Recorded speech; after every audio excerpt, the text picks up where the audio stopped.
किसी भी कंपनी या ग्रुप की ख्वाहिश ये होती है कि जीरो से शुरुआत करके आप देश की दिग्गज कंपनियों में, निफ्टी की कंपनियों में पहुंचे। आप इस बात के लिए जाने जाएं, माने जाएं कि न सिर्फ एक नए बिजनेस को विजन दें, बल्कि दुनिया भर में उस बिजनेस को लेकर आपको लीडर समझा जाए। जी हाँ, मैं आज बात करने जा रहा हूँ एक ऐसे ग्रुप की जो 97 साल पुराना है, एसएल ग्रुप। एसएल ग्रुप ने अपने 97 साल के कॉर्पोरेट इतिहास में कई ऊंचाइयां छुई, लेकिन आज इस ग्रुप की फाइनेंशियल स्ट्रेंथ को लेकर, क्रेडिबिलिटी को लेकर, उनके डेट पेमेंट को लेकर ढेर सारे सवाल उठ रहे हैं। और कई बार जब मैं शो करता हूँ, कई मैनेजमेंट से मुलाकात करता हूँ, तो लोग मुझे कहते हैं आप सारी कंपनियों को बुलाते हैं, बात करते हैं, लेकिन अपने ग्रुप की कंपनियों के बारे में बात नहीं करते हैं, उनका इंटरव्यू नहीं करते हैं। तो हमने सोचा क्यों ना एसएल ग्रुप के चेयरमैन डॉक्टर सुभाष चंद्रा को आमंत्रित किया जाए, और उन्होंने हमारे इस निमंत्रण को स्वीकार किया। सर, बहुत बहुत स्वागत है आपका। आज कुछ ऐसे सवाल हैं जो शायद थोड़े मुश्किल आपको लगे, लेकिन मैं पूछना चाहता हूं क्योंकि आपके शेयर होल्डर्स, आपके लेंडर्स इन सारे सवालों के बारे में जानना चाहते हैं। और शुरुआत में उसी बात से करता हूं जो टॉक ऑफ द टाउन है, चर्चा में है, डेट रिपेमेंट। इसको लेकर सब लोग जानना चाहते हैं कि एसएल ग्रुप की डेट सिचुएशन इस वक्त क्या है और डेट रिपेमेंट के मामले में आप कहाँ तक पहुँचे हैं। सबसे पहले तो आपके दर्शकों को मेरा नमस्कार, और आपने भी हिम्मत करके मुझे यहाँ बुलाया, उसके लिए भी धन्यवाद। मैंने बड़ा ओपनली इस विषय में चर्चा जब भी मेरे से पूछा गया है की है जी।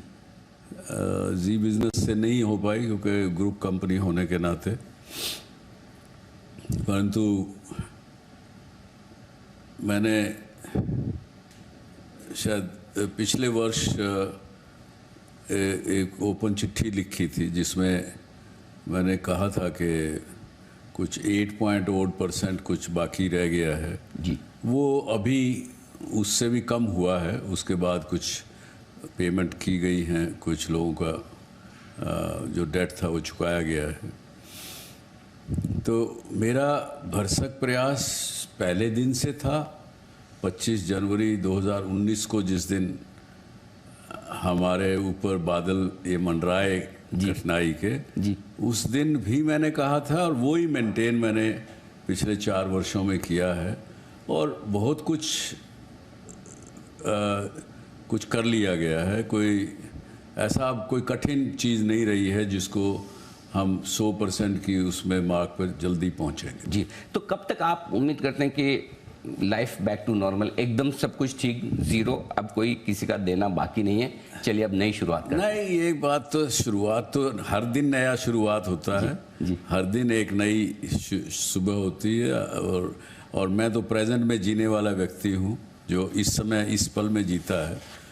तो जो ये आज की सच्चाई है वो है, और इसको मेरा प्रयास तो था कि 31 मार्च 2023 तक सब कुछ निपट जाए, लेकिन नहीं निपट पाया है कुछ कारणों से। कुछ चीज़ें, कुछ एसेट जो बिकने थे वो बिके नहीं हैं, या कुछ बिके हैं तो वो प्रोसेस में हैं। तो जैसे ही वो रिकवरी होगी तो वो बाकी चीज़ करेंगे, जितना जल्दी हो सकेगा उतना करने का प्रयास है। कई सारे आपके ऐसे कर्ज हैं जो चुकाने हैं, उनको लेकर लेंडर्स डिस्प्यूट कर रहे हैं, मामले कोर्ट में भी चल रहे हैं। आपका क्या कहना है उस पर कि क्यों डिस्प्यूट हो रहा है, किस बात का डिस्प्यूट है, वो ज़रा समझाएं। सबसे पहले तो मैं आपको याद दिलाना चाहूँगा, और आपके दर्शकों को भी याद दिलाना चाहूँगा, कि जितना सभी लैंडर्स ने हमें सपोर्ट किया है, मुझे नहीं लगता कि किसी कॉरपोरेट को लैंडर्स ने सपोर्ट किया है। क्योंकि उसका कारण था, उसका कारण सीधा सा था कि हमने, जो लैंडर्स ने पिछले इस समय में देखा है, हमने अपने क्राउन ज्वेल बेच के जी लोगों का पैसा चुकाया है। और आज शायद आपको नहीं तो आपके दर्शकों को ज़रूर हैरानगी होगी ये फिगर जानकर कि हमने इसमें 40,000 करोड़ रुपए लैंडर्स के चुकाए हैं। 40,000 करोड़ रुपए कोई छोटी रकम नहीं होती है। बिल्कुल। और ये भी मुझे कहते हुए कहना चाहिए, बताना चाहिए, मैंने अपने जीवन काल में, बिजनेस के जीवन काल में 40-45 वर्षों में 40,000 क्या 50,000 करोड़ के करीब ब्याज चुकाया है, ओके। क्योंकि ऐसे ग्रुप बढ़ता नहीं है। एक ग्रुप जो 17 रुपए से शुरू हुआ, हालांकि हमारा ग्रुप 97 से 97 वर्ष का हो गया है, जो मेरे ग्रेट ग्रैंडफादर ने शुरू किया था, लेकिन एक समय ऊंच नीच चलती रही है। एक समय था जब मैंने इसको काम को संभाला, उस वक़्त भी नेट हमारे ऊपर कर्जा था। 1967-68 की बात कर रहा हूँ जी। तो उस वक़्त से लेके हमने कभी डिफ़ॉल्ट नहीं किया।